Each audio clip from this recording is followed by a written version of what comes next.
Kaibigan at kapatid, bago ka pumasok sa gawi na tila walang saysay, may isang bagay na dapat mong malaman. May oras sa araw na hindi para sa kahit sino, lalo na sa mga edad na lampas na sa 70. Sa edad na ito, ang katawan ay hindi na kasing tibay ng dati. Ang bawat kilos, bawat hakbang at bawat simpleng gawain ay may epekto sa iyong kalusugan at sa tibay ng iyong isipan. Hindi ito kwento lamang ng babala o takot, kundi paalala ng karunungan na dapat nating yakapin habang may pagkakataon pa. Marami ang nagtatangkang baliwalain ito, iniisip na wala nang mangyayari sa kanila. Ngunit bawat maling hakbang ay naglalakad tayo sa gilid ng panganib na unti-unti, tahimik at hindi mo agad mararamdaman. Ngunit kaibigan, hindi natin dapat hayaan na ang ating edad ang maging hadlang sa buhay, kundi maging gabay na magtuturo ng tamang disiplina at pag-iingat. Ngayon, samahan mo ako habang bubuksan natin ang mga sikreto ng tamang oras at tamang gawi sa ating pang-araw-araw na buhay. Magtuturo tayo ng mga hakbang na simpleng gawin, ngunit napakalakas ang epekto sa kalusugan, kapayapaan ng isip at kalidad ng bawat araw. Kaibigan at kapatid, muli inaanyayahan kita na mag-subscribe sa ating channel para lagi kang updated sa mga bagong videos na aking gagawin at babago sa pananaw mo sa buhay. Maraming salamat.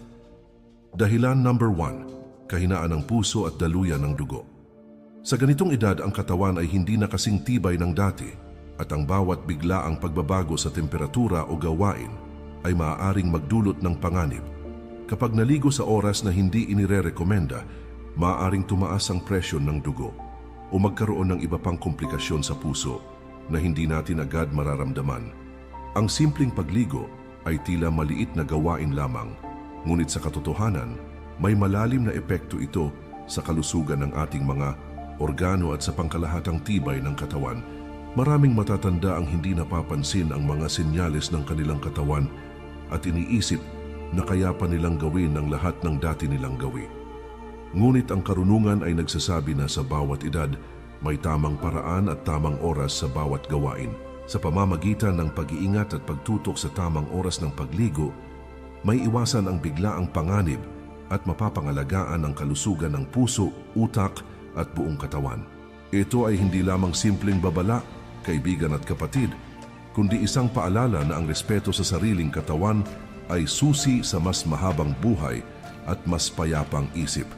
Ngayon, habang iniisip mo ito, tandaan na ang bawat hakbang ng karunungan ay nagsisimula sa simpleng kaalaman at disiplina sa sarili.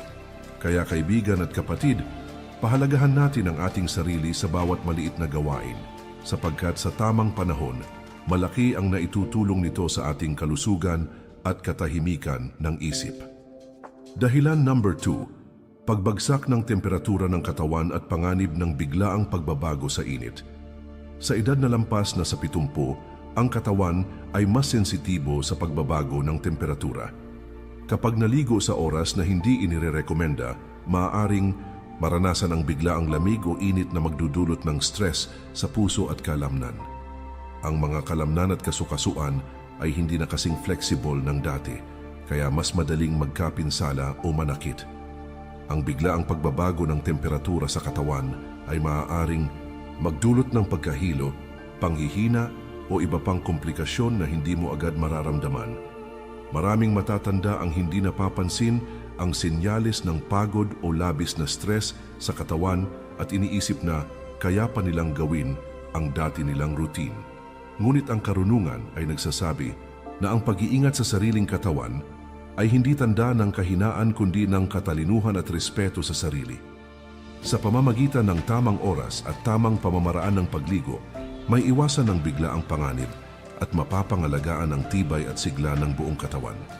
Ito ay hindi lamang simpleng babala, kaibigan at kapatid, kundi isang paalala na ang bawat simpleng hakbang ng pag-iingat ay nagdudulot ng malaking epekto sa kalusugan. Kaya kaibigan at kapatid, pahalagahan natin ang bawat kilos at gawain sa araw-araw, sapagkat sa tamang kaalaman, mas maiiwasan natin ang panganib at mapapanatili ang kapayapaan ng isip. Dahilan number 3, mahinang resistensya at panganib ng impeksyon. Sa ganitong edad, ang immune system ng katawan ay hindi na kasing tibay ng dati at mas madaling kapitan ng sakit. Kapag naligo sa oras na hindi inirerekomenda, lalo na sa malamig o sobrang init na tubig, maaring mahirapan ang katawan na labanan ang mga mikrobyo at impeksyon. Ang mga simpleng mikrobyo na dati ay hindi nakakapinsala ay maaari nang magdulot ng seryosong sakit sa matatanda. Maraming matatanda ang hindi napapansin ang maliliit na senyales ng impeksyon at iniisip na ito ay normal lamang sa kanilang edad. Ngunit ang karunungan ay nagsasabi na ang pag-iingat sa katawan at sa kalinisan ay susi sa pagpapanatili ng kalusugan at mahabang buhay. Sa pamamagitan ng tamang oras at paraan ng pagligo, napapangalagaan natin ang ating katawan laban sa mga mikrobyo at iba pang panganib sa kalusugan. Ito ay hindi lamang simpleng babala, kaibigan at kapatid, kundi paalala na ang bawat desisyon sa araw-araw ay may direktang epekto sa ating kalusugan. Kaya kaibigan at kapatid, maging maingat at disiplinado sa bawat gawain, sapagkat sa tamang kaalaman at pag-iingat, mas maiiwasan natin ang panganib at mas mapapahaba ang tibay ng ating katawan.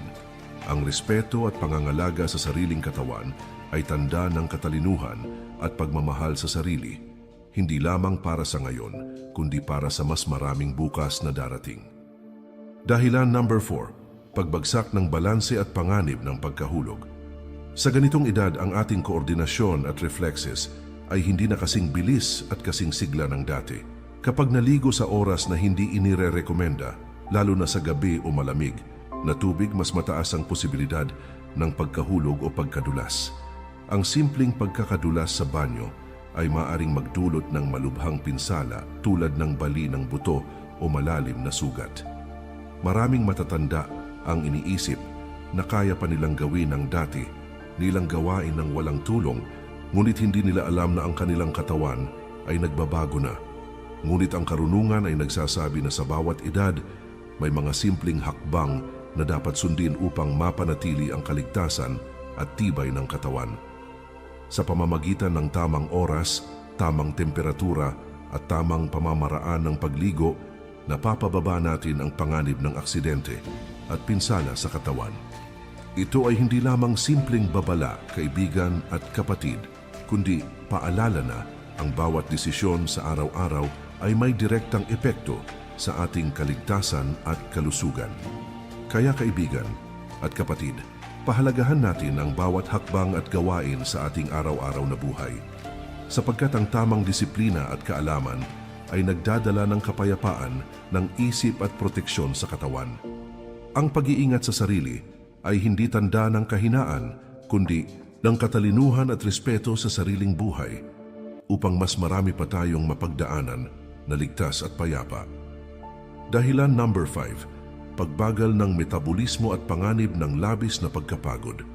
Sa ganitong edad, ang katawan ay hindi na mabilis magsunog ng enerhiya tulad ng dati, kaya mas madaling mapagod ang katawan sa kahit simpleng gawain. Kapag naligo sa oras na hindi inirerekomenda, lalo na pagkatapos kumain o bago matulog, maaaring maranasan ang labis na pagkapagod o pagkahilo. Ang simpleng pagligo ay maaaring magdulot ng biglaang pagbaba ng enerhiya na nakakaapekto sa tibay ng puso, utak at iba pang mahahalagang organo. Maraming matatanda ang iniisip na kaya pa nilang gawin ang dati nilang routine ng walang problema. Ngunit hindi nila alam na bawat gawain ay may direktang epekto sa kanilang kalusugan. Ngunit ang karunungan ay nagsasabi na ang pag-unawa sa limitasyon ng sariling katawan at pagsunod sa tamang oras ng bawat gawain ay susi sa maayos at ligtas na pamumuhay. Sa pamamagitan ng tamang oras at paraan ng pagligo, napapangalagaan natin ang enerhiya, tibay ng katawan, at kalusugan ng buong sistema ng katawan. Ito ay hindi lamang simpleng babala, kaibigan at kapatid, kundi isang paalala na ang bawat hakbang at desisyon ay may epekto sa kalusugan at kalidad ng ating buhay. Kaya kaibigan at kapatid, maging maingat at disiplinado sa bawat gawain sa araw-araw, sapagkat sa tamang kaalaman at pag-iingat, mas maiiwasan natin ang panganib at mapapanatili ang sigla ng katawan. Ang pag-alaga sa sarili at pagrespeto sa limitasyon ng ating katawan ay tanda ng katalinuhan at pagmamahal sa sarili upang mas marami pa tayong maabot na ligtas at masayang karanasan. Dahilan number 6. Pagbaba ng kapasidad ng baga at panganib ng kahirapan sa paghinga. Sa ganitong edad, ang baga at buong sistema ng paghinga ay hindi na kasing flexible at kasing epektibo ng dati. Ang bawat hinga ay maaaring maging mas mabigat at mas matrabaho lalo na kapag may bigla ang pagbabago sa temperatura ng katawan. Kapag naligo sa oras na hindi inire-rekomenda, lalo na sa malamig o sobrang init na tubig, maaaring maranasan ng biglaang hirap sa paghinga o kakulangan sa hangin na hindi natin agad nararamdaman. Ang simpleng pagligo na dati ay tila walang epekto, ngayon ay maaaring magdulot ng stress sa baga, puso at utak. Maraming matatanda ang iniisip na kaya pa nilang gawin ang dati nilang routine nang walang problema, ngunit ang kanilang katawan ay nagbabago na at mas madaling maapektuhan. Ang biglaang stress sa baga at puso ay maaaring magdulot ng seryosong komplikasyon na nagdudulot ng takot at pangamba sa mga hindi handa. Ngunit ang karunungan ay nagsasabi na sa bawat edad, may tamang paraan at tamang oras sa bawat gawain upang mapanatili ang kalusugan, tibay ng katawan at katahimikan ng isip. Sa pamamagitan ng tamang pag-iingat at pagtutok sa tamang oras ng pagligo, napapangalagaan natin ang kapasidad ng baga at may iwasan ng biglaang problema sa paghinga, pagkahilo o panghihina. Ito ay hindi lamang simpleng babala, kaibigan at kapatid, kundi paalala na ang bawat hakbang at desisyon sa araw-araw ay may direktang epekto sa ating kalusugan, sigla at kaginhawaan. Kaya kaibigan at kapatid, pahalagahan natin ang bawat kilos at gawain sapagkat sa tamang kaalaman at disiplina, mas mapapanatili natin ang tibay ng katawan, kapayapaan ng isip at kalidad ng ating buhay. Ang pag-iingat sa sarili at pagrespeto sa limitasyon ng katawan ay tanda ng katalinuhan, pagmamahal sa sarili at pagpapahalaga sa mga darating pang araw na dapat nating harapin ng ligtas at masaya. Dahilan number 7. Pagbaba ng kakayahan ng utak at panganib ng mental stress. Sa ganitong edad, ang utak ay hindi na kasing mabilis at kasing flexible ng dati at mas madaling maapektuhan ng stress o bigla ang pagbabago sa katawan. Kapag naligo sa oras na hindi inire-rekomenda, lalo na sa biglaang malamig o mainit na tubig, maaring maranasan ang mental stress, pagkabahala o panandali ang pagkalito. Ang simpleng pagligo ay maaaring magdulot ng epekto hindi lamang sa katawan kundi pati sa isip na nakakaapekto sa focus, memorya, emosyon at pangkalahatang kalmado ng isipan. Maraming matatanda ang iniisip na kaya pa nilang gawin ang dati nilang routine ng walang problema, ngunit hindi nila alam na ang utak ay mas sensitibo sa biglaang stress sa katawan at maaaring mag-react ng hindi inaasahan. Kung hindi inaalagaan ang oras at paraan ng pagligo, maaaring maranasan ng labis na pagod, pagkairita, pagbaba ng enerhiya at pagtaas ng anxiety na maaaring tumagal sa buong araw. Ang ganitong stress sa katawan at utak ay maaaring makaapekto sa pang-araw-araw na desisyon, reaksyon sa kapaligiran at kalidad ng pakikipag-ugnayan sa ibang tao. Ngunit ang karunungan ay nagsasabi na sa bawat edad, may tamang paraan at tamang oras sa bawat gawain upang mapanatili ang kalusugan ng isip, emosyon at katawan. Sa pamamagitan ng tamang disiplina, kaalaman at pagkilala sa limitasyon ng katawan at utak, napapangalagaan natin ang kalusugan ng utak, emosyon at pangkalahatang kalidad ng buhay. Ito ay hindi lamang simpleng babala, kaibigan at kapatid, kundi isang paalala na ang bawat hakbang at desisyon sa araw-araw ay may direktang epekto sa ating kalusugan, katahimikan ng isip at kasiyahan sa buhay. Kaya kaibigan at kapatid, pahalagahan natin ang bawat kilos at gawain sapagkat sa tamang kaalaman at pag-iingat, mas mapapanatili natin ang tibay ng katawan, kapayapaan ng isip at kasiglahan ng ating buhay.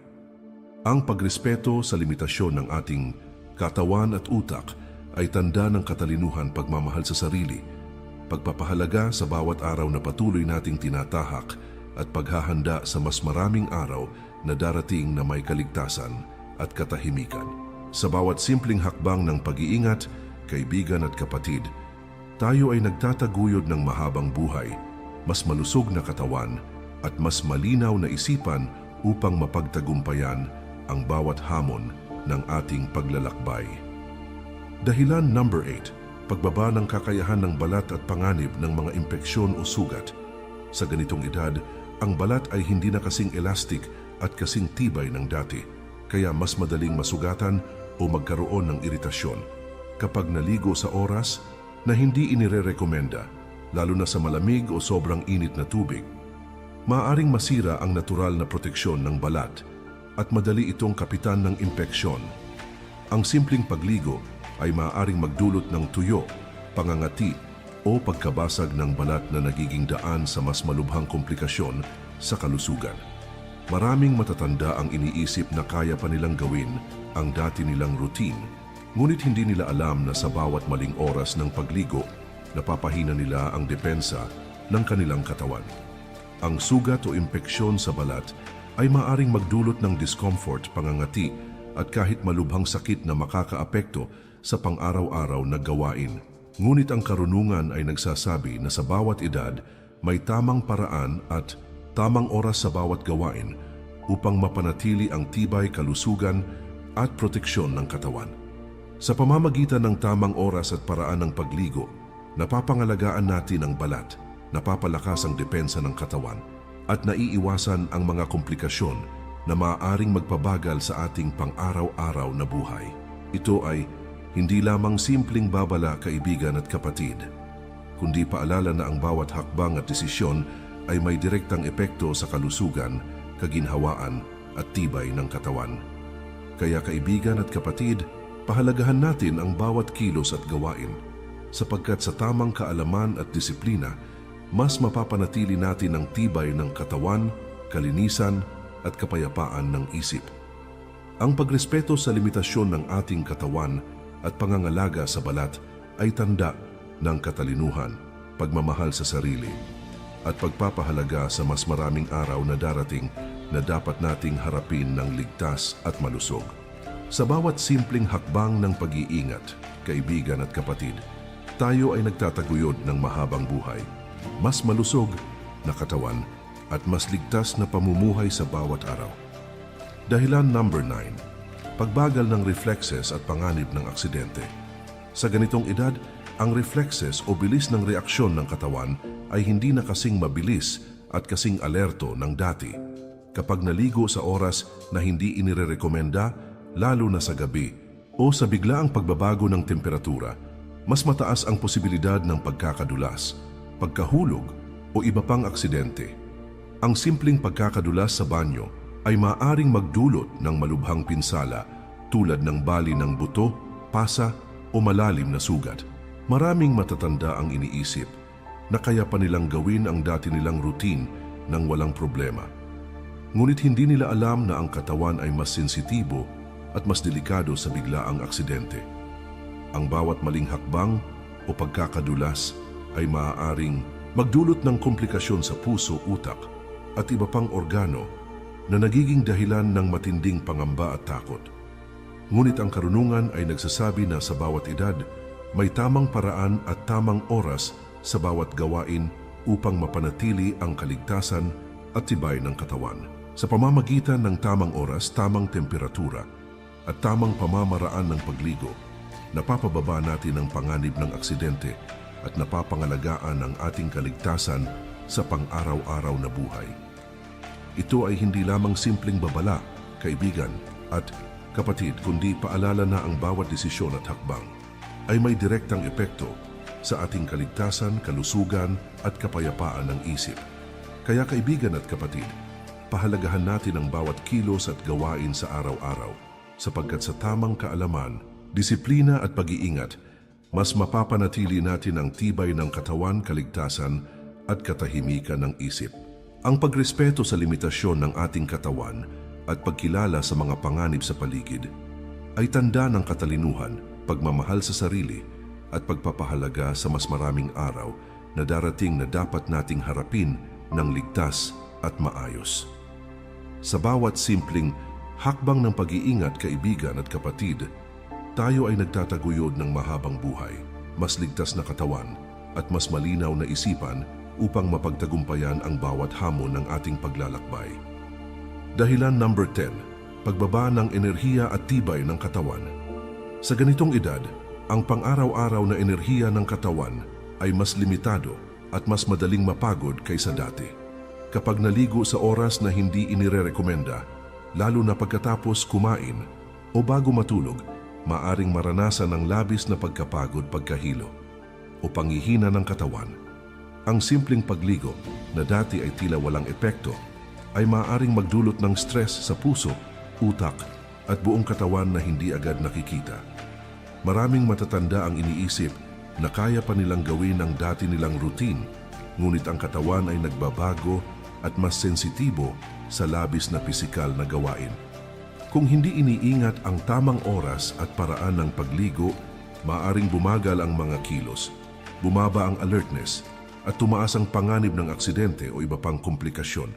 Ngunit ang karunungan ay nagsasabi na sa bawat edad may tamang paraan at tamang oras sa bawat gawain upang mapanatili ang enerhiya, tibay at kalusugan ng katawan. Sa pamamagitan ng tamang disiplina, kaalaman at pagtutok sa limitasyon ng katawan, napapangalagaan natin ang enerhiya, kalusugan at tibay sa pang-araw-araw na buhay. Ito ay hindi lamang simpleng babala, kaibigan at kapatid, kundi paalala na ang bawat hakbang at desisyon ay may direktang epekto sa tibay, kalusugan at kalidad ng ating buhay. Kaya kaibigan at kapatid, pahalagahan natin ang bawat kilos at gawain sa araw-araw sapagkat sa tamang kaalaman at pag-iingat, mas mapapanatili natin ang sigla, tibay at katahimikan ng isip. Ang pagrespeto sa limitasyon ng katawan at pag-aalaga sa sariling enerhiya ay tanda ng katalinuhan, pagmamahal sa sarili at pagpapahalaga sa bawat araw na darating. Sa bawat simpleng hakbang ng pag-iingat, kaibigan at kapatid, tayo ay nagtataguyod ng mahabang buhay, mas malusog na katawan at mas malinaw na isipan upang mas matagumpay na harapin ang bawat hamon ng ating paglalakbay. Ang bawat desisyon, bawat kilos at bawat simpleng hakbang ay may kapangyarihang magpahaba ng buhay, magpapanatili ng tibay ng katawan at magbibigay ng kapayapaan ng isip sa ating mga susunod na araw. Ang simpleng gawain na dati ay tila walang epekto sa ating pagtanda ay nagiging seryosong bagay na kailangan ng disiplina, kaalaman at pag-iingat. Ang bawat hakbang ng pag-iingat ay nagsisiguro na mas marami tayong araw na maipagpapatuloy ang ating buhay ng malusog, masaya at ligtas. Makinig sa sinyalis ng katawan at kapag naramdaman ang anumang panghihina, pagkahilo o discomfort, itigil ang ginagawa at humingi ng tulong kung kinakailangan. Disiplina, kaalaman at tamang pag-iingat ay hindi lamang simpleng gabay, kundi totoong paraan upang mapanatili ang buhay, kalusugan